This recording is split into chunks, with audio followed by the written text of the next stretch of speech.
the lessons 1 and 2 have kind of covered the war, the beginning part of the war. Especially in lesson 2, we talk about battles won in the east and the west by both sides, both the northern and southern army. When we get into lesson 3, we're looking at the biggest focus here is the Emancipation Proclamation, which we will talk more in detail in.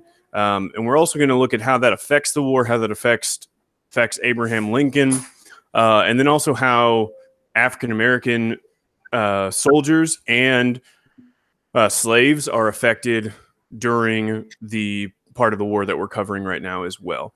So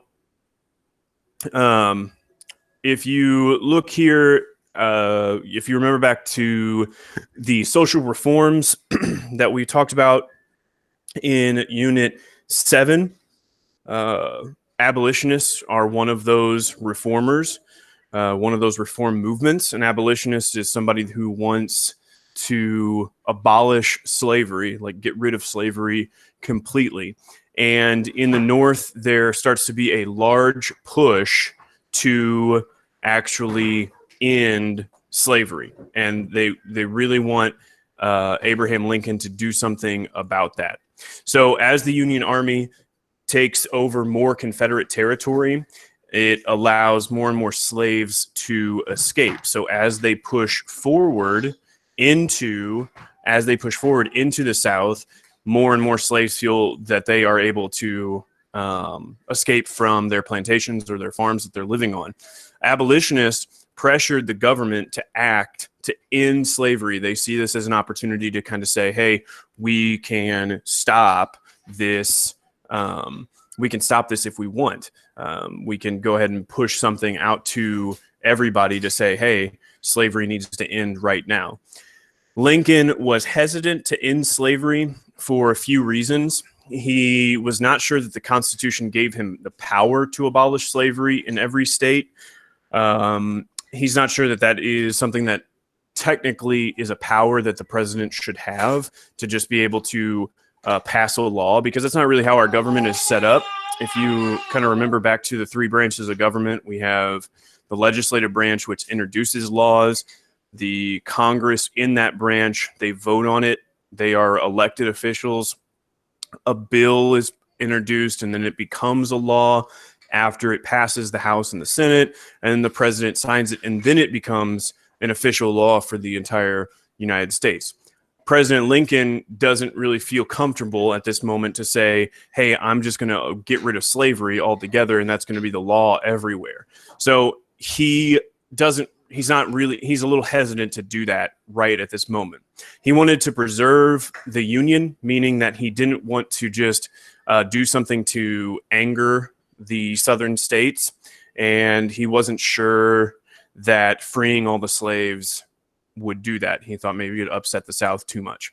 He also did not want to anger those border states that are kind of in between the North and the South, that he thought maybe if I do this, I will end up angering so many of those people in those border states that it will ultimately lead to those border states being so angry that they would then join the South and leave the United States, which he really wants to focus on not doing.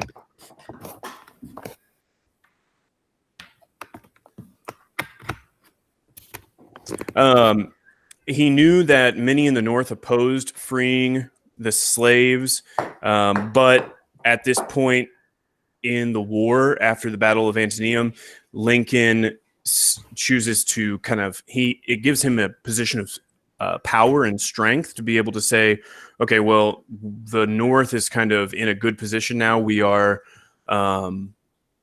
taking territory from the South. The South is kind of having to retreat a little bit, and now we can maybe do something about the slavery issue.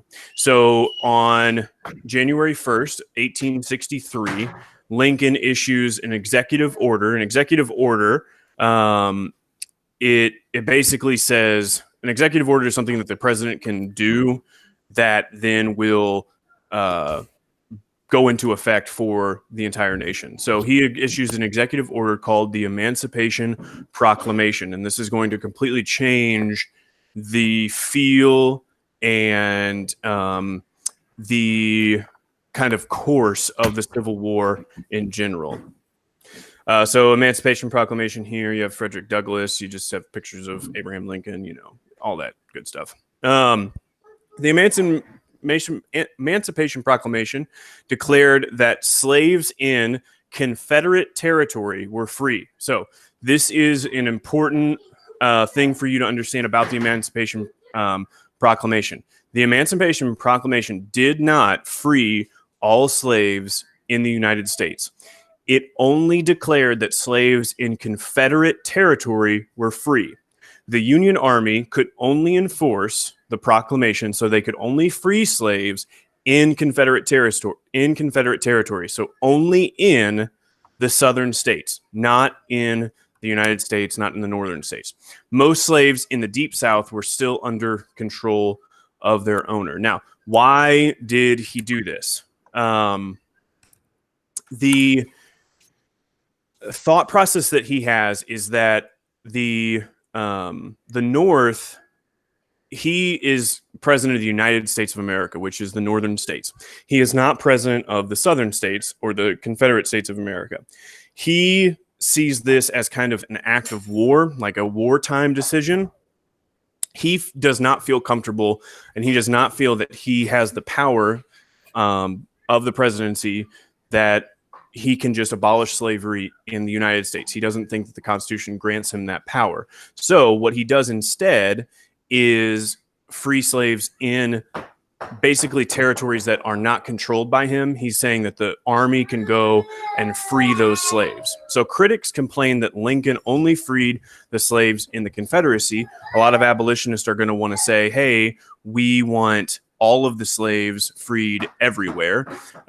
Lincoln believed that the Constitution did not give him that authority to free slaves everywhere, and that's why he only only freed them in the places that were not controlled by the United States. Lincoln considered the proclamation a military action to weaken the South. That's how he gets around this idea of it not being okay for him to do this. He thinks, okay, this is a military action, just like sending in troops to anywhere, or just like sending troops somewhere, or doing something along those lines. He is saying, I am making a military action to free these slaves. We're going to go in with our army. We're going to free them. If these slaves escape and come to us, we will protect them. They can be free with us. Many believe that this changes the Civil War from a war to preserve the Union into a moral cause to liberate the slaves. So up until this point, we might say, well, the Civil War was fought to, from a northern perspective, it was fought to regain the territory that the South is basically taking from them. Or this, from the South's perspective, it's saying, well, we're fighting this war to preserve our way of life, to preserve state rights, to preserve this idea of slavery, and to protect our economic interests.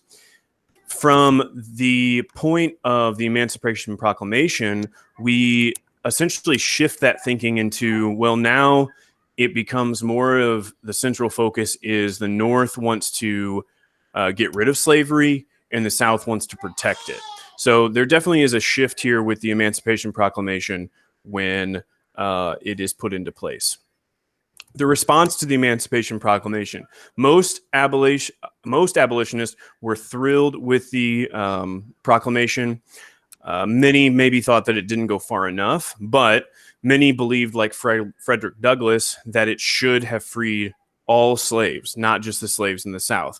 But if you remember, Abraham Lincoln is kind of juggling a lot of thoughts here. He's like, well, if I free all slaves, maybe these border states will kind of rebel against us, leave the United States, join the CSA, and then we've got an even bigger problem on our hands.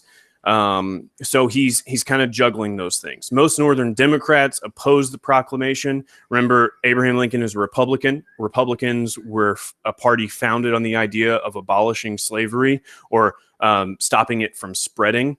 They believed that most Northern Democrats believed that the proclamation would just end up extending the Civil War, which is a fair point, but the Civil War was not rapidly approaching an end at this point anyway. It did not. It didn't do anything to extend or to quicken the end of the war from that perspective. So you have people on both sides that are happy and angry about this. Some think it didn't go far enough. Some think that it went too far. And that's kind of how a lot of decisions, major decisions that presidents make. You know, you're never going to make every single person happy. Most Union soldiers welcomed emancipation. They wanted to just destroy anything that gave the rebels or the Southerners strength. And from a Union perspective, from a Northern perspective, we would say that slaves gave the South strength. Just like any sort of more people, more humans, more anything, more weapons, more soldiers, more factories, that gives you more of an ability to fight a war. And if you are able to take any of those things away from the side that you are fighting, you are in a better position.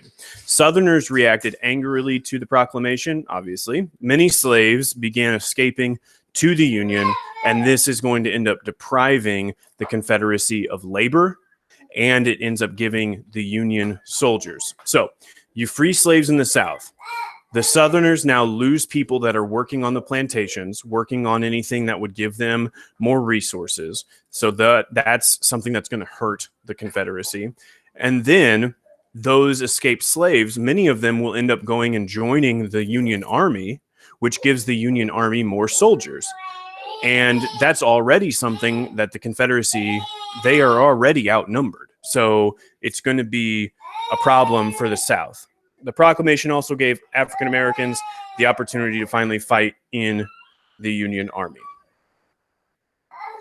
That brings us to African American soldiers. The Emancipation Proclamation declared that African American men willing to fight will be received into the armed services of the United States.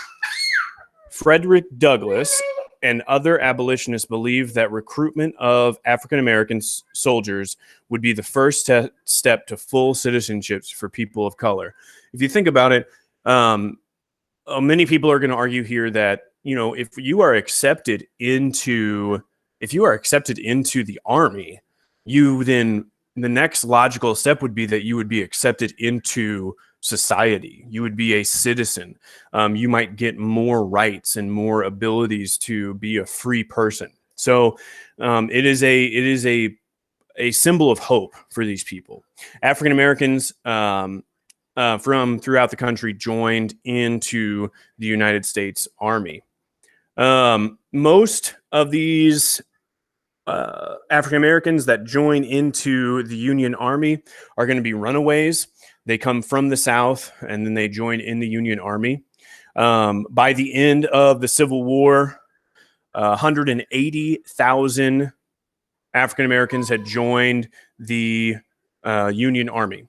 The Army created 166 all-black regiments, mostly led by white officers. So we are still not to a point where African Americans and white soldiers are fighting side by side, and we are still not to a point where we have, you know, African American officers in the Army. This is very early on in this process. Many regiments refused to pay their African American soldiers, or many regiments refused pay as a protest rather than accepting a lower wage. So these are just some images. We're going to talk about one specific regiment of African American soldiers here in just a second. African American soldiers were determined to destroy slavery, gain self-respect, and prove that they deserved equal treatment. And, you know, being a member of the Army, being a slave one day and a member of the Army the next is an opportunity for them to say, hey, we deserve the same treatment as everybody else. We can go out there, we can stand side by side and fight for the same cause. And because we can do that, and because we will and are willing to do that, we should have that kind of same treatment. These white officers often started off with racist views. So you had white officers that were in charge of these black regiments, and even though they're from the North, it doesn't mean that they necessarily treated African Americans fairly. They might still find themselves with racist beliefs. But if they go through the war with these African American soldiers, they see their abilities. They see that they are just as capable as white soldiers. Those opinions often change after seeing African American soldiers' courage and determination. One of the more famous African American regiments is the 54th Massachusetts Volunteers. It's one of the first black regiments. It does include two sons of Frederick Douglass. It was considered famous for its fight at Fort Wagner. It caused an increase in African American enlistment. So this becomes kind of a newspaper story, a headline, talks about the 54th Massachusetts, and it really does drive more African Americans to say, hey, they're out there, they're fighting, they're getting notoriety, they're getting respect. We kind of want to do that as well. So that does increase enlistment. African American soldiers faced execution or being returned to slavery for fighting. So if they get captured by the South, they're not going to be treated like a regular prisoner of war. They're either going to be thrown back into slavery or just executed on the spot. The Emancipation Proclamation was one sign that the war was bringing a dramatic change to both the North and the South. So not only do you have a situation where the North is maybe going to become more accepting of African Americans in the Army, you have the South being very changed by the instance of slaves being freed, and a little bit more social change than anything. So that is lesson 3 covering the Emancipation Proclamation. Obviously, if you have questions, please drop them in the chat. Hopefully, if you did have questions, things will get covered for you. Remember,